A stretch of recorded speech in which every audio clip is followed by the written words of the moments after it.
Good morning. My name is Julie and I will be your conference operator today. At this time, I would like to welcome everyone to the Montage Gold Corp Koné Gold Project Updated Feasibility Study conference call. All lines have been placed on mute to prevent any background noise. After the speaker's remarks, there will be a question and answer session. If you'd like to ask a question during this time, simply press star, then the number 1 on your telephone keypad. If you'd like to withdraw your question, please press the star followed by the 2. Thank you. Mr. Clark, you may begin your conference. Thank you very much. Good morning, everyone. Thank you for attending this call. Obviously, the call is based on our recent news release involving the definitive feasibility study that we just released in respect of our Koné project and incorporating our latest deposit, satellite deposit, Bongo, in the country of Côte d'Ivoire. To begin, I'd like to introduce to the audience everyone from Montage who is on the call. Obviously myself, Rick Clark, Chief Executive Officer. The majority of the presentation will be done by the following: Hugh Stewart, who's President of Montage, Kevin Ross, who's our Chief Operating Officer, and Adam Spencer, who's our Executive Vice President, Corporate Development. As my introductory comments, let me say that we're very excited with the results of the study. It clearly shows the very strong economics of the Koné Gold Project. I think we stand apart from our peers in respect of the size of the project and the economics of the project. It is in probably, certainly what we consider to be one of the best jurisdictions in Africa, if not the world, in regards to mining on a broad basis right now. We're excited to be pushing the project forward as fast as we can towards development. We're anticipating starting construction in Q4. A lot of questions or thoughts you might have are going to be, I think, around the financing of this project. Obviously, the capital cost is just slightly plus 700 million.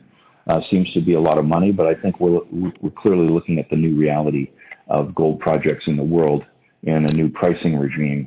And a project of, a significant project of this size, this production profile, you're not going to be building these things in any way cheap in going forward. And I think that keeping in mind as the guys are presenting this, that this study was prepared by Lycopodium, who we have used for a good part of our career, the majority of our career in our operations in Africa, starting with redback mining many years ago. And Lyco is the preeminent engineering company in West Africa. They have just come off or just about to complete construction of the project for Endeavour in Côte d'Ivoire. So our numbers that Kevin and Hugh will be talking about are totally up to date, totally current, and totally taking into account inflation to this point. So in terms of the financing of the project, what I'd like to say to you is that we have been in discussions for some time, preliminary discussions with potential financiers of the project, both on the debt and equity side. And the projects are well advanced. The discussions are well advanced. We are very, very confident of financing this project in the near term on very good terms. And we look forward to updating you and the market in general on these financing discussions over the next couple of months. And as I said, we're very pleased with the response we're getting from the mining financing world in regard to the Koné project.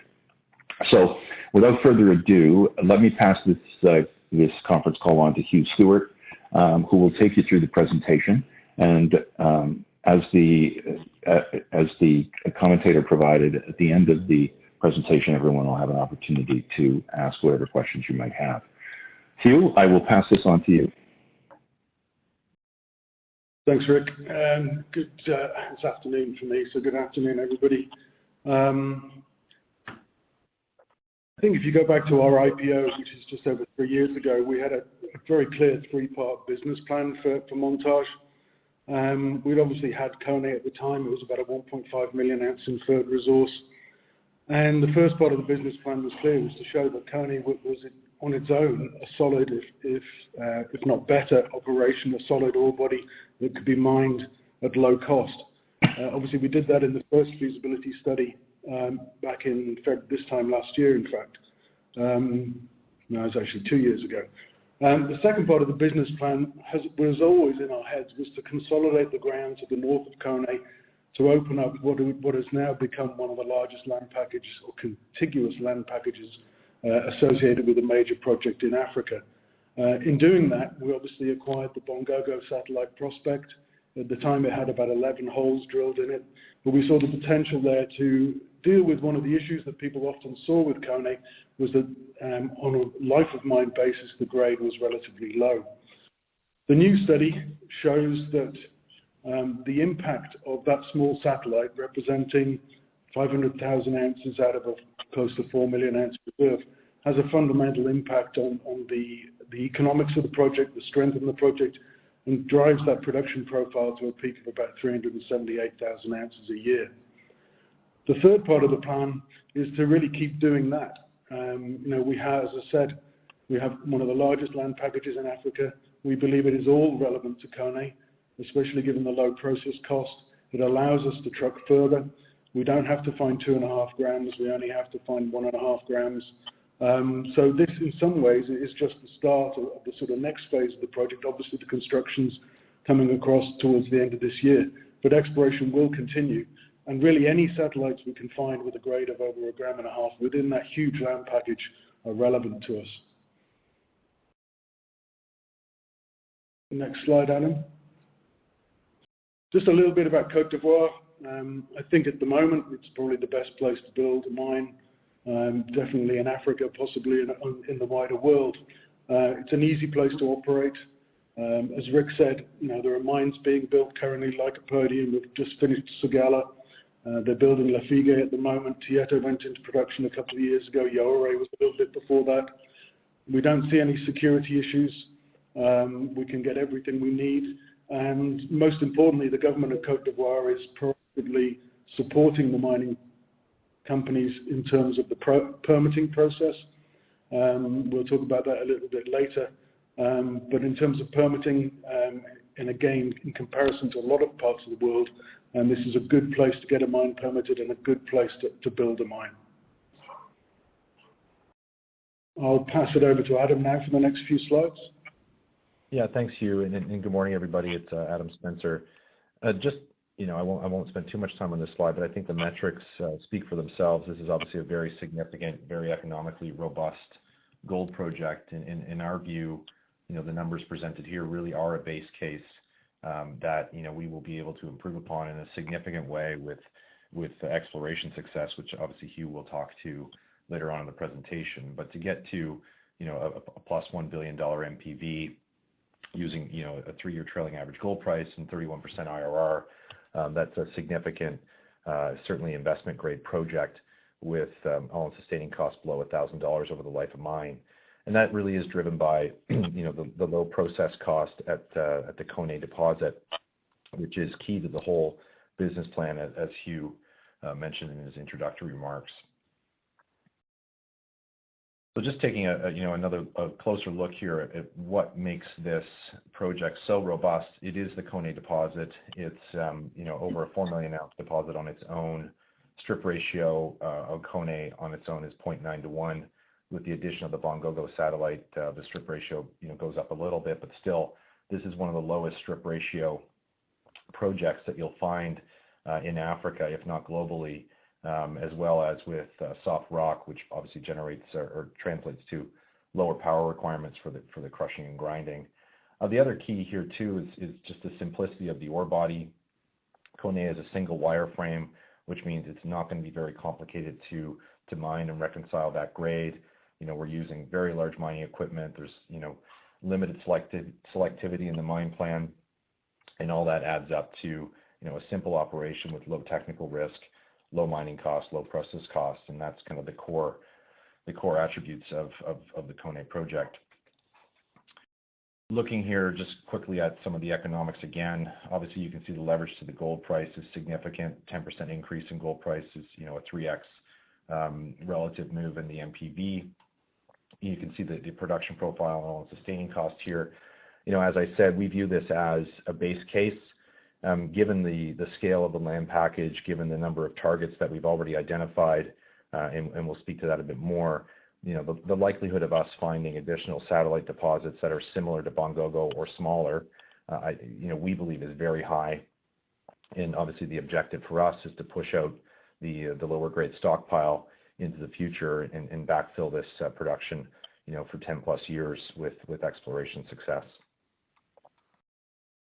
So I'll just pass it back to Hugh so we can talk a bit more about the exploration potential. Thanks, Adam.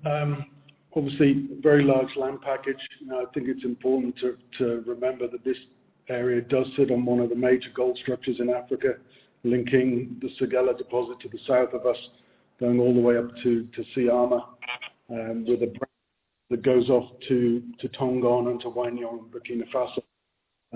So a very large land package. It has been explored over a number of years by both Endeavour and then Brand Gold and then Barrick, and then under a joint venture since 2017. The key thing I think to remember from that is that they were looking for Rand Gold and Barrick and Endeavour-sized targets. Exploration for small satellites, and when I say small, I'm thinking really then anything over 50,000 ounces at 1.5 grams plus is relevant to us. And obviously the exploration for that size of deposit, hopefully we'll find something bigger, but the exploration for that side of that size of deposit is easier. And obviously there are a lot more 50,000, 100,000 ounce, 200,000 ounce deposits than there are million ounce deposits. So we believe that the prospectivity of this ground with our business plan is significant. And as I said earlier, anything we find within that land package is relevant to us. There's over 100 kilometers of high-grade soil anomalies throughout on those major structures. Some of those soil anomalies, individually extend up to 10, 12, 13 kilometers. There is numerous amount of targets that have been drilled, not just by Barrick and Endeavour, but also by us in the last year. We'll talk about a couple of the ones that are front foremost at the moment. And we also have a significant amount of artisanal mining. Doesn't cause us any problems, and obviously we like to follow them to see what else we can find within the area. So we believe our ability to improve further upon the economics that you see in this study is real and is significant in terms of filling the gaps within that production profile. When you look at some of those slides, when you look at that production profile, it would only take us to find a couple of 100,000 ounces over the next 6 years to make this quite significantly over 300,000 ounce a year producer over 10 years. And I believe that the potential for us to do that is pretty reasonable. I think now it's over to you, Kev. Yeah. Good afternoon, everyone. So, as the previous presenters have mentioned, location is one of the key aspects for the Koné project. Key, obviously, primarily for the geology, but also for the constructability. It's actually, as we've mentioned before, this is the third mine that has been, there have been 3 mines that have been constructed in the last 2 years, and this will be the 4th one to start. So as Lafigué concludes, then we would certainly be hoping to tag along with the recent experience that Lycopodium have gained from that construction and use that to our benefit for our construction over the next couple of years. I think it's also got some other key aspects there. We've got a road access, we've got paved road that runs within 300 meters of the site. We are 22 kilometers off a ring main, a 225 kV line, which actually is a ring main now. So one of the issues in the past has been challenges with availability of the national grid, but with the ring main, that will certainly put us in a much better position than some of the mines up to the north. The grid has stabilized a lot, and the government is doing a lot of investment in power generation particularly with the offshore gas that they are bringing online right now. So we've got good communications, we've got good road access, we've got good power, which is one of the key aspects for a mine, and we've got good geology. So let's move on to the next slide there, Adam. And one of the things that Adam mentioned, it's a very simple process. It's a very standard process. It's a crush grind CIP circuit. The recoveries are in the around about 90%. It varies slightly with the deposit and with the oxidation domain, but overall we're just under 90% recovery for the project. We will be constructing a dedicated haul road from Bongo, or GB as I'm going to call it from now, down to the site, which opens up access, as Hugh was saying, to a lot of the exploration targets that we've already identified, and it would be very cheap for us to extend this further north on successful exploration there. The benefit of that is that the roads in this area off the main road are not that well maintained. In the rainy season they do become quite treacherous. So by having our own dedicated haul road, we'll be able to maintain that to the standard that we can actually then continue to truck at the sort of levels that we're contemplating at the moment, which is 3 million tonne a year. I mean, the road has got a much bigger capacity than that, but the whole thing is being able to maintain that road to a standard that will enable us to use the haulage trucks without serious breakdowns. One of the two changes, well, there are two changes from the original DFS. One was introducing the satellite, which has required some extra capital to be spent on developing that. But the grade coming forward in those first 3 years, it's a no-brainer to accelerate that as fast as we can. The second one is, as I've already mentioned, is in the earlier DFS we had an LNG power option, which was beneficial because it gave us a lower power unit price. But we've had challenges in actually establishing the supply of LNG from Ghana. That is far less of a, there's far less available gas, and it's too soon to be able to say that we're going to be able to get gas off the Côte d'Ivoire offshore licenses.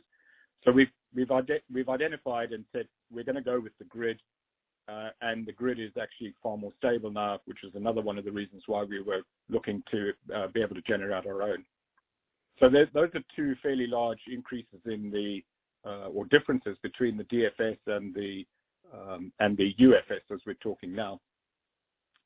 One of the other things I think in location is that we're very fortunate that certainly in comparison to some of the previous projects we've had, like in Ghana, where in Ghana we had people, farmers, subsistence farmers living all over the property, and so we had a lot of compensation to pay to move those people out, and it was certainly a significant challenge.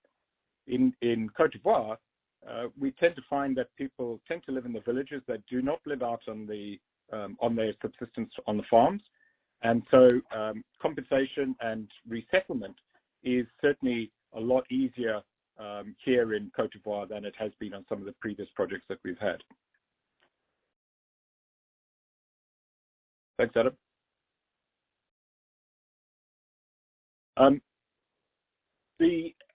As I mentioned, the couple of changes that we've had, the two main changes have increased the Capex over and above what we normally would have seen from the Koné side, which was it's 168 million increase in the Capex that we've identified, which results in about 20% increase prior to the scope changes. GB, I've already mentioned the haul road, that's about 50 million, and that's including the mining, pre-production mining. The grid connection for the power is about 30 million, and so that there's a fairly large chunk of the increases due to the implementation of the GB satellite. Sustaining Capex, conversely, has reduced significantly because previously we had the LNG plant operating as a boot contract. So it reduced the upfront Capex for us, but it meant that we had sustaining Capex going out for 5 years. So that's been a significant reduction, but the power price has increased since the DFS by 15% to now 11.5 cents kilowatt hour. We went out to bid or to ask for bids from 5 mining contractors, which we received bids from. 2 of those were very competitive, and those have formed the basis of our mining study. And one of the things that, as Hugh mentioned earlier, the real attraction of having some high-grade deposits that we can feed in is that it enhances the production and reduces the payback period quite significantly because of this much higher grade that we can get in the first 3 years, as happens in our case. And so what that does is that it also pushes out some medium-grade material into the stockpiling. And so you can see that the average grade over the life of the mine has increased by around about 20% in the first 8 years. But even in the tail years, it is actually higher than it was in the DFS, and that's just because we've moved more material into the stockpile zone. We've mentioned this in the DFS. It was certainly part of the plan there. We've done a lot more work with the permitting authorities on being able to use the Koné South Pit as a tailings depository. It is certainly today the single most effective way of reducing risk associated with tailings dams is to put them into a hole in the ground. The geology in this area and the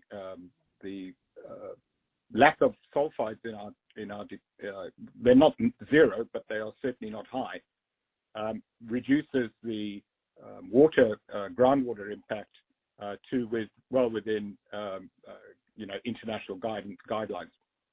So a very key element for us is being the ability to store tailings in the pit, and we've still got quite significant capacity left there for additional satellites, which the exploration we're planning on funding with the exploration. We can process those and still use the pit to handle those tailings.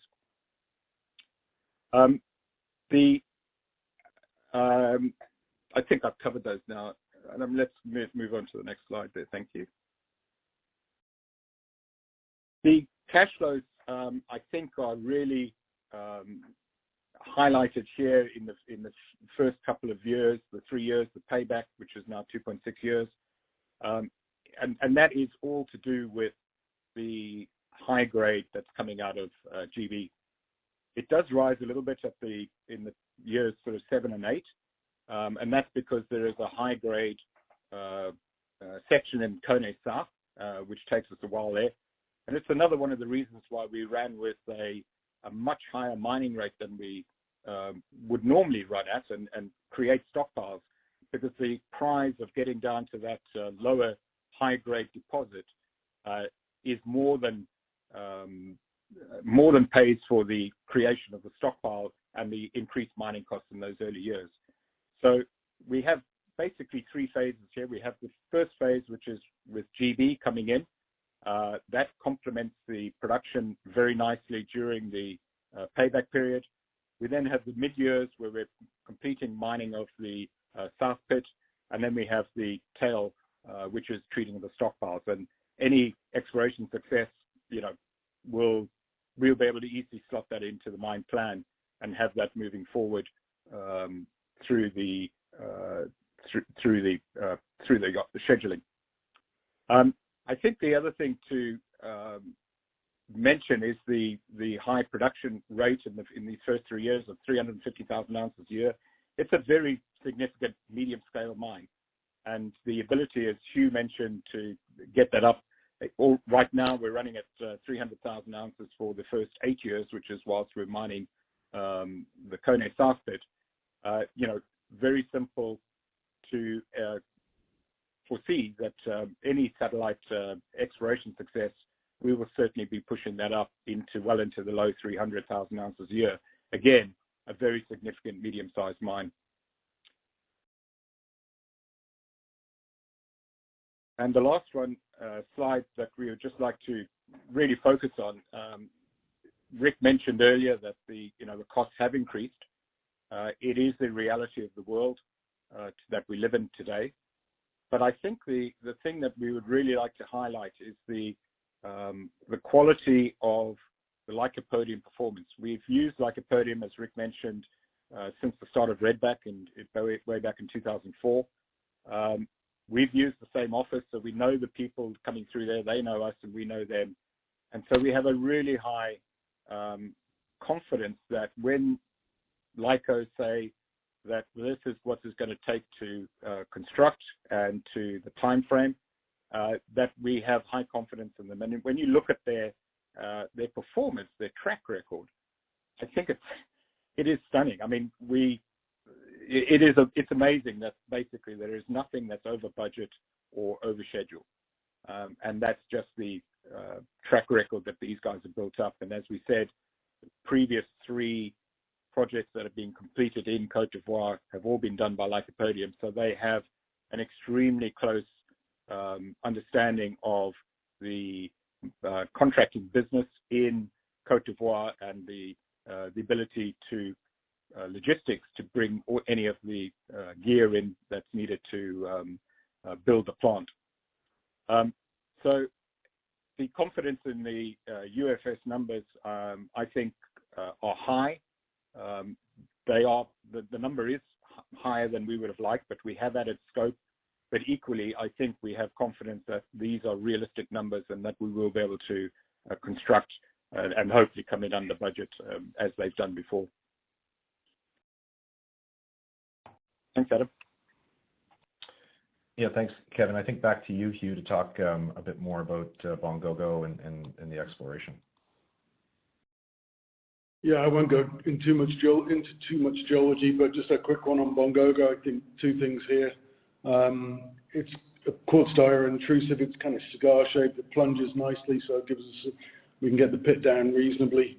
It only took 18,000 meters of drilling to get this into an indicated resource. And again, going back to this whole satellite exploration concept, these things can be drilled out. They can be brought into reserves pretty quickly. The mining permits that we will be applying for later this year will cover a significant part of the exploration permits.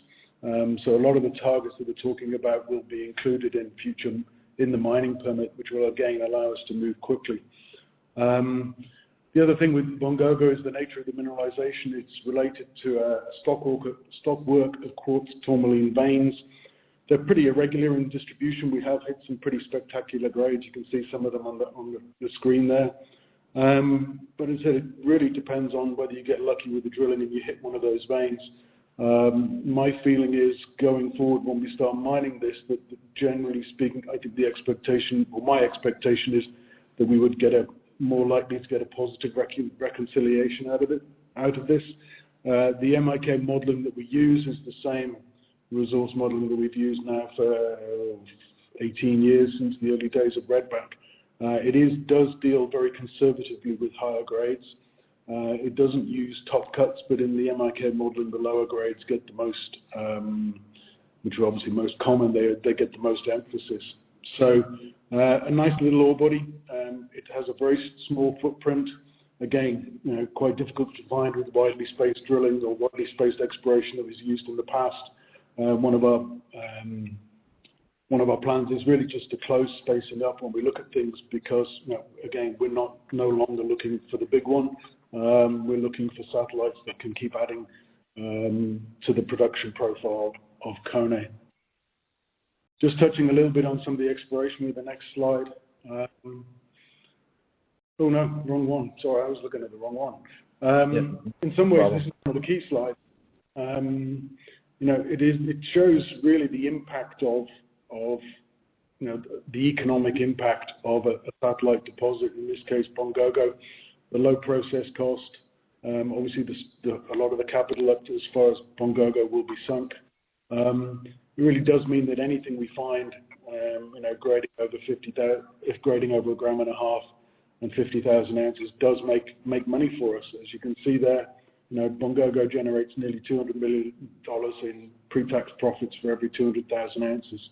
So, on their own, they're probably unminable, and you're not going to make anything out of it. But in the context of Koné, these satellite deposits are significant and will drive the production profile of the project over the next few years.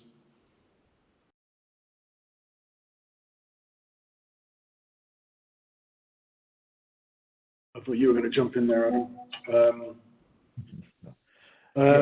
Just a little bit of exploration. Sorry, I'll carry on. This is the Bongo Kurutu Shear, little target Diuma at the south. This is a 15-kilometre long zone that we think is one of the current sort of priorities for exploration. As you can see there, very strong structure. It's away from the main sort of regional structure, but a lot of anomalism, a lot of targets, a lot of artisanal mining, and Diuma, which is one of the main targets at the moment, just sitting at the bottom, about 2 kilometres to the south of Bongo, where we will be starting drilling before the end of the month. Next one, Adam. A little bit more on Diuma. Again, we drilled a bit on this last year, but realised we were probably drilling in the wrong direction, so we came in towards the end of the year with some core and turned the rig in some different directions and started to make a lot more sense. It's a quartz diorite intrusive. It's slightly dissimilar to the Bongo, but again, the intrusive post in grade, and we will be doing some more core on this by the end of the month. We'll do a few more holes. If we can understand it fully, then we'll go in with an RC program. But again, given the size of these things, we can have this into indicated resources probably by the middle of this year.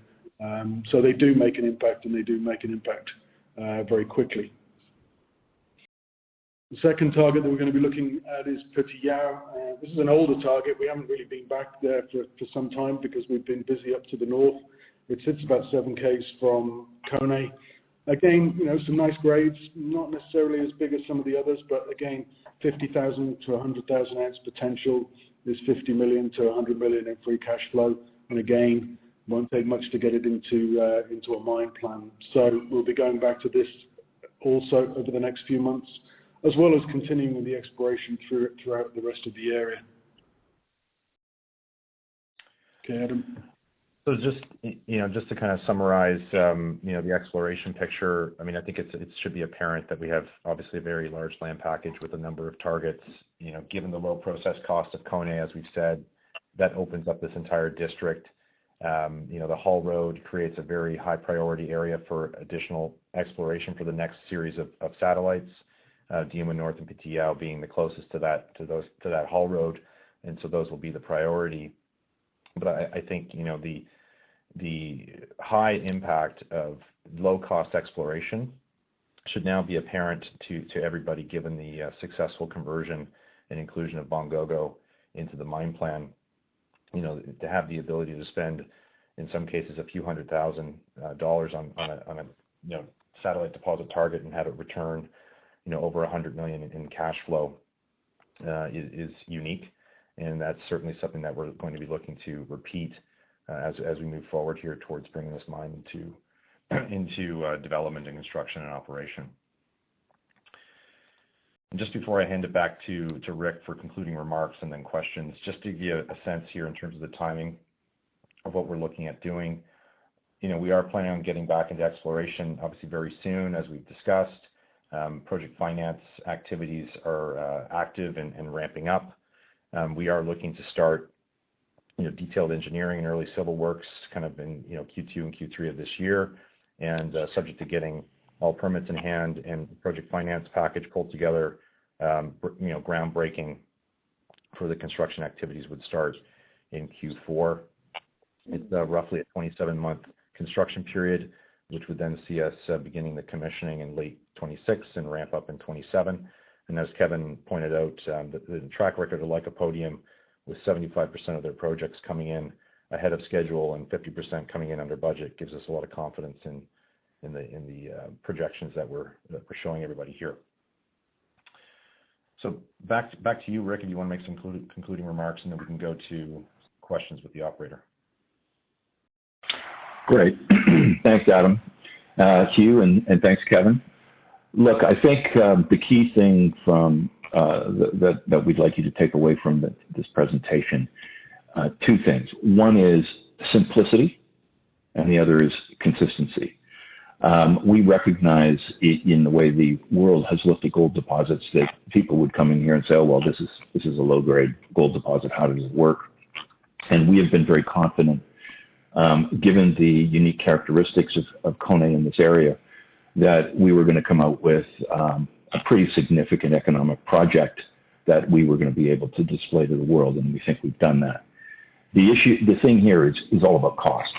It's all about producing at a low cost. It's all about producing consistently, no hiccups, and the Koné project demonstrates, all of that.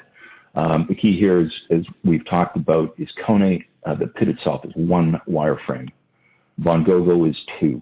We're going to be mining everything. We can use big equipment. We don't have to size change the equipment.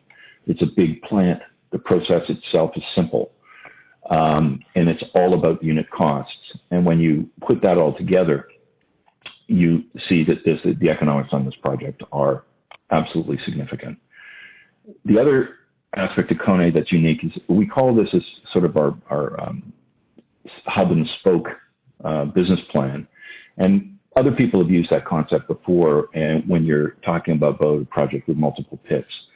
But again, Koné is unique here. I mean, for example, let's use something we know very well, which was Toronto. When we were developing Toronto, we were effectively mining pits, 3-4 pits at the same time in order to do a blend, in order to get that stream through the plant at the grades that we were projecting and the recoveries. Anything goes wrong in that mine plan, and there's a big hiccup. With Koné by itself can feed that 11 million ton plant through its life. All we're doing here is, with discovery of higher grade material, is basically displacing what might be current production from the Koné pit and moving out into the future. But at no time are we at risk of not being able to feed this plant at its capacity. And that is where we get to consistency and the simplicity of the operation. So, this is a big industrial operation. It's tried and true. As we talk, we think we have the preeminent engineers to pull this off. And certainly, what I've been telling you has been clearly being heard by the financing community. And I can tell you the reviews, the people that we have in our data room, everybody has come back with the same sort of analysis on Koné, and it's all extremely positive. So, as I told you at the beginning, we're looking forward to keeping you updated with our progress on the financing discussions. We are very, very confident of the financing on solid terms. And at the same time, we will be pushing forward while we're looking to put the financing structure in place with exploration, with detailed engineering. We're going full speed ahead to build this project. Obviously, I think people will agree we've got a pretty good track record of what we've done in the past, what we're going to be doing. We've put the Redback team substantially back together, the operating development team. So we have the people, and away we go. And as I said, we look forward to keeping you apprised of our progress. So with that, I will open the phone lines for questions. Thank you. Ladies and gentlemen, should you have a question, please press the star followed by the 1 on your touch-tone phone. If you'd like to withdraw your question, please press the star followed by the 2. If you're using a speakerphone, please lift the handset before pressing any keys. One moment for your first question. Again, to ask a question, press star 1. And we do not have any questions at this time. Mr. Clark, please proceed. No. There are questions. There are questions we on do. the. Actually, we do have one on the question. We have a question over the phone coming from Barakat Barry from Beacon Securities. Please go ahead. Hi, gents. Congratulations for delivering such an amazing updated feasibility study and a project of scale. Not that it needs any more upgrading of the production profile, but you did mention the upside potential that exists from, I hope I'm saying correctly here, Diuma North and South, and as well as PGO. And you kind of, maybe I missed it, but you did mention the potential of PGO might reach about 100,000 ounces. But what would Diuma North and South combined give you in terms of potential? And at what grade would you expect that it would come in? I know you're might be restricted from arm waving too much by the regulators, but you're allowed, I think, some leeway to give us heads up on what it might look like. Am I correct? That's for you, Hugh. I think I'm doing Barakat's job for him. He should be able to answer that. No, I think Diuma North has the potential, perhaps, for at the moment, it's early days, 100,000 ounces, bog standard 1.5 grams. Something like that would be, a reasonable target. I think perhaps we can find some more, but it's an odd target because it doesn't show up on the historical sort of soil sampling. But it does look interesting. It's got the same quartz tourmaline veins. So I think that's without too much arm waving. Pitiyao, 50 to 100, perhaps at a slightly higher grade, a slightly higher strip, but that would not be an unreasonable target for those two. So basically, in the foreseeable future, like you could deliver half of Bongo in such a short time, and how much money on how much drilling do you need to do to get there? I mean, I think, as I said, Bongo is 500,000 ounces. It cost 18,000 meters of drilling. Small. We'll do a bit of core drilling on both of these if we feel we understand it. It's probably going to take 10,000 meters of drilling on each. Probably less than 6 months. We can if we're successful, then we can move these things pretty quickly. A bit of network, some geotech, and they can by the time we're mining here, we can probably bring things like that easily into the production profile. If we do find more grade, then they'll simply, we'll mine that and we'll displace Bongo. It's just, putting the best grade in as soon as we can find it and get it into the mine plan. Oh, perfect. And I guess given Bongo's precedent, and if we bring this sort of ounces, say, year 4, 5, or 6, or 7, and displace some material, if we benchmark Bongo, would it be safe to assume that it could add up to 250 million in NPV here to the project? And here I'm not asking you to do my job, but just sort of guesstimate. I think that's a reasonable calculation. Yeah. Oh, perfect. Cool. And then in terms of other targets, you have much further northern targets that were drilled by La Mancha, I believe, back in the day that seemed to have really good results. Are those still viable? They're still there. It's just, as with most of these things, it's trying to pick the priority. And Diuma and Pitiyao, in some ways, why are we going back to Pitiyao? I think I saw a question there. It's because it's Southern Case from the haul road. So having that haul road there sort of redirects some of our early focus to the area that it's going to be accessible from that haul road. But no, we're still doing work throughout the property package. The stuff up in the north that La Mancha drilled is the Sisudugu target. There is a non-compliant. We haven't done the work to make it compliant yet, but there's a non-compliant about an 85,000 ounce, 1.8 gram resource that La Mancha calculated up there. So we will be doing some work in the background on that to sort of check all the data and bring it into to get it up to the confidence that we would require. But no, we're working throughout the area, but we're obviously focused on targets that are most relevant to the project. And Rick mentioned, I think that he has, I guess, he's in talks on financing and some solid terms. And I do not know if this is too early to give us color, but like, what kind of financing package are you considering in terms of debt, equity, and maybe even, you know, some royalty considerations? Like, what is the thought here going forward? Rick, you want to take that one, or I can take it? Or no, if it's too early, you can skip it. Like, if to answer as well. Adam, why don't you go ahead, because I just got cut off for a second, so I missed the question.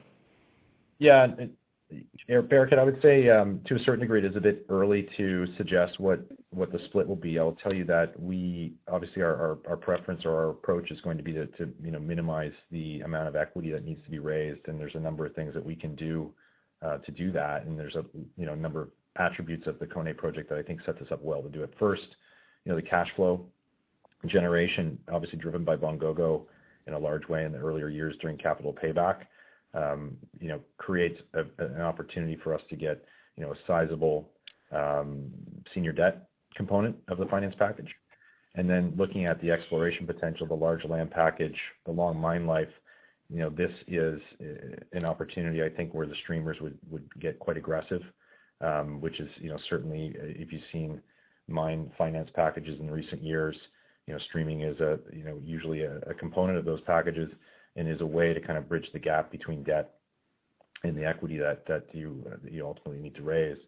The third thing that we're looking at in parallel with the finance process is to test the market for the formation of a joint venture, whether that is a sale of a direct stake in the project or a JV with an operator or a financial group, as a way to then, further reduce, the actual equity that would be raised at the plant level. So, we're going to get creative, and we think that the project, is certainly robust enough to allow us to do that, and that will be, the focus of the management team here over the course of the next 6 months to see what we can do. But we're quite confident that whatever package we put together will be very, very attractive and shareholder friendly. Perfect. That's all the questions I have.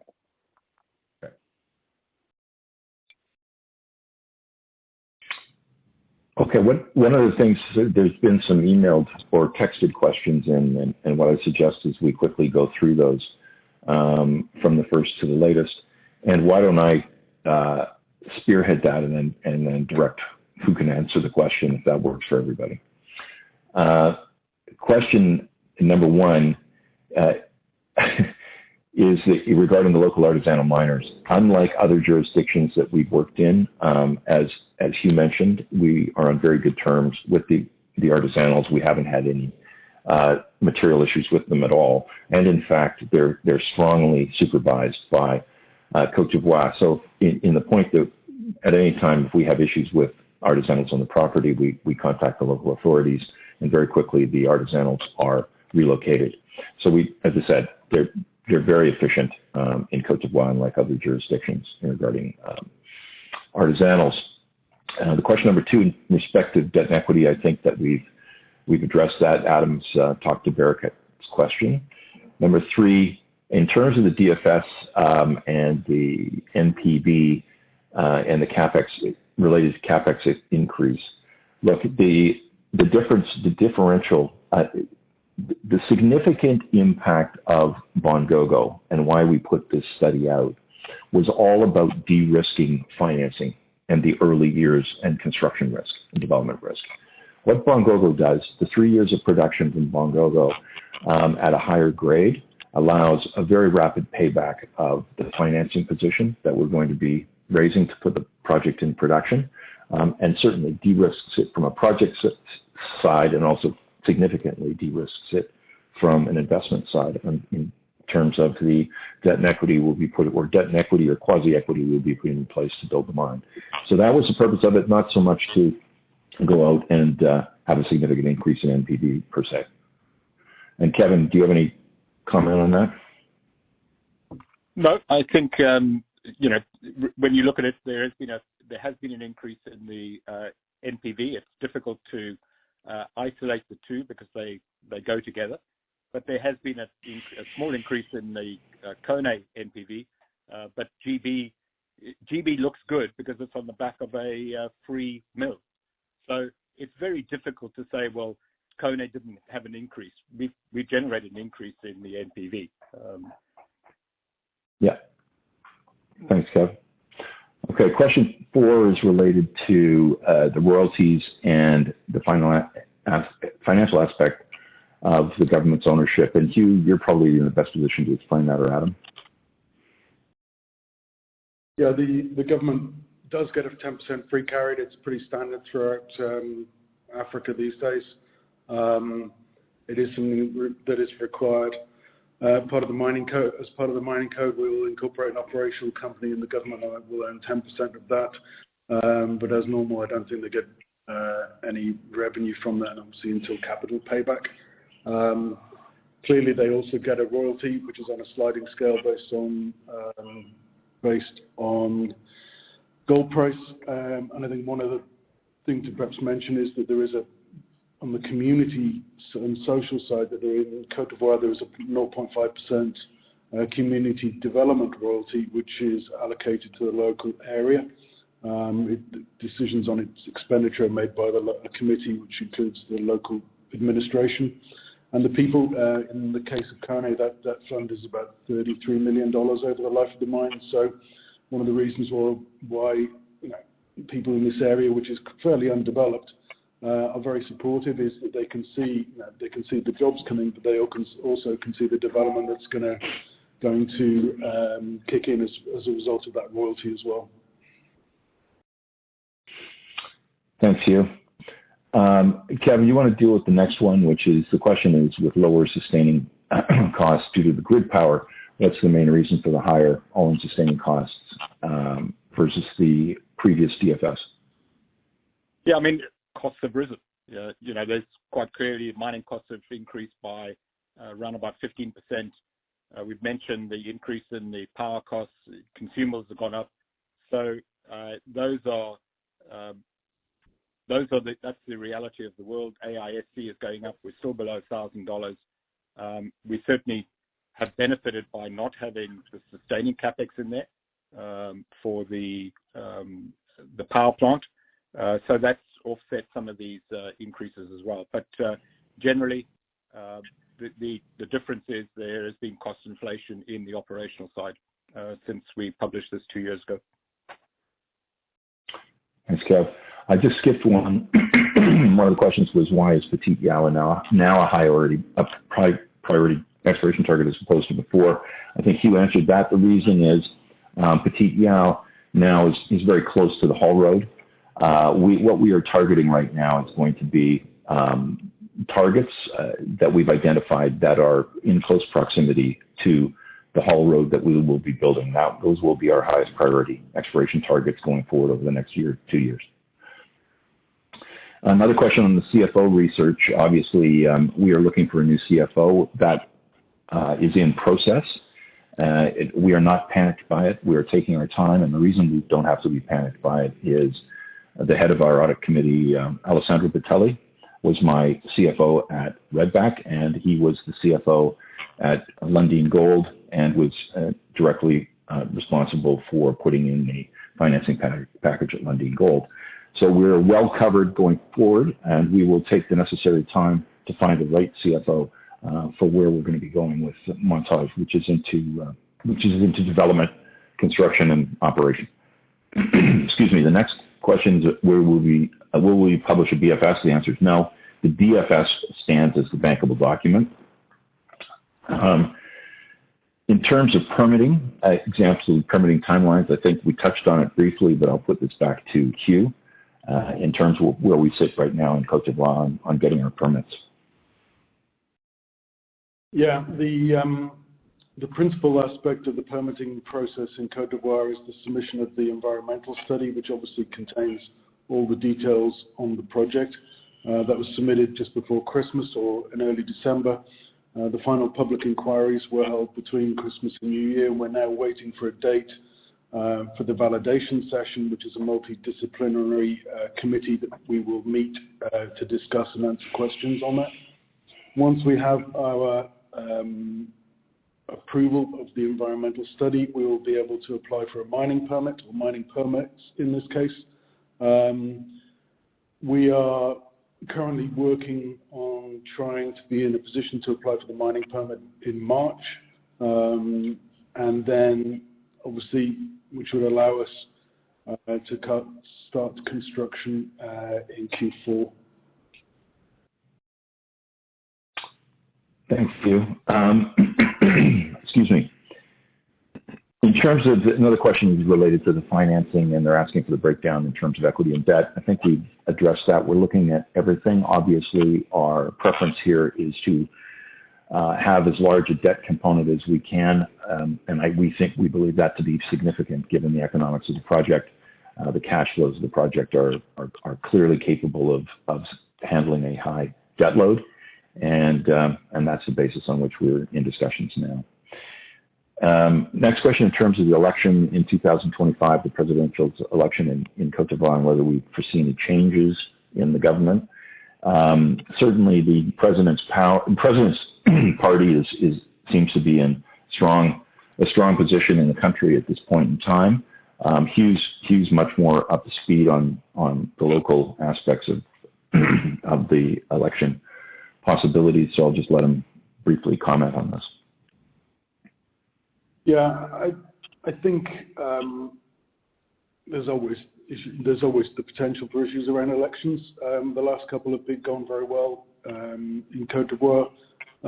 President Ouattara has now been in power for some time. There is a generally fractured opposition, a series of parties. I think the main point is really that Côte d'Ivoire is developing very well. It's one of the fastest growing economies, if not the fastest in Africa at the moment. And the people are, they're seeing a lot of progress. So I think there's very much a willingness for there not to be any problems, and I think there's also a lot of pressure from the EU. Côte d'Ivoire has a much more sophisticated relationship with, say, France than some of the Sahel countries. So there's a lot more impact there of making sure that everything stays on the straight and narrow. So I'm reasonably confident that 2025 will go calmly. Great. Thank you. Another question asking, are potential capital providers showing more interest as a result of Asino and OreCorp being in the acquisition process? The answer to that, simple answer to that is yes. I think, no one will be surprised by the fact that there are not a lot of projects around Lake Koné. There's not a lot of development projects, period, and certainly very, very few of the size of Koné. And I would say that we're in a unique time frame at the moment in terms on a couple of fronts. Number one is the availability of debt money, the lack of projects to finance, and also what we're foreseeing to be as a stronger gold price going through 2024 really puts our project in a unique position, I think, in terms of financing at this time. Okay. What is the plan to fund Montage's operations from now until construction? Currently, we have about $6 million in the bank. We are addressing, obviously, as I think I indicated and the other guys have talked about, we're not slowing down anything. We're progressing aggressively on exploration, detailed engineering, permitting, everything. And we are very fortunate. We have a very, very strong and strategic shareholder base. And we don't have any issues with, I would say, running costs to getting us to a project facility. There's a number of discussions in the works on that front, and all I can tell you to do is stay tuned on that. The next question is, are we planning to build a solar plant to generate some electricity? Kevin? We've actually evaluated this in the DFS. We have reevaluated it in the current study, and we have somebody looking at it again. Each one of those times, it is very difficult to make a solar plant economic without significant investment in the batteries. So we can get power generation during the day. But the trouble is, our load demand is basically flat over the 24 hours. We don't have any spikes. And so when you start really looking at it, the investment with the batteries and with the solar panels, although those have come down, even today, in a country like Côte d'Ivoire, where we have some very rainy periods during the winter, which reduces obviously the solar capacity, unless you have subsidies, they are very difficult to justify economically. And so we're still looking at them. We've had now a third engineering group come in and have a look at that. And if it makes sense, we will take it on. But it's competing against 11.5 cents a kilowatt hour. And the big thing, as I say, is we need to really, for solar to be viable, it needs to provide a solution or to take out a certain amount of power over the whole time frame, the 24-hour time frame, not just the 6 or 7 hours in the peak part of the day. So we are still looking. There are no plans at the moment to include that, but we are keeping our options open there. Thanks, Kev. So that's the end of the texted questions. If there's any other direct questions, please feel free now.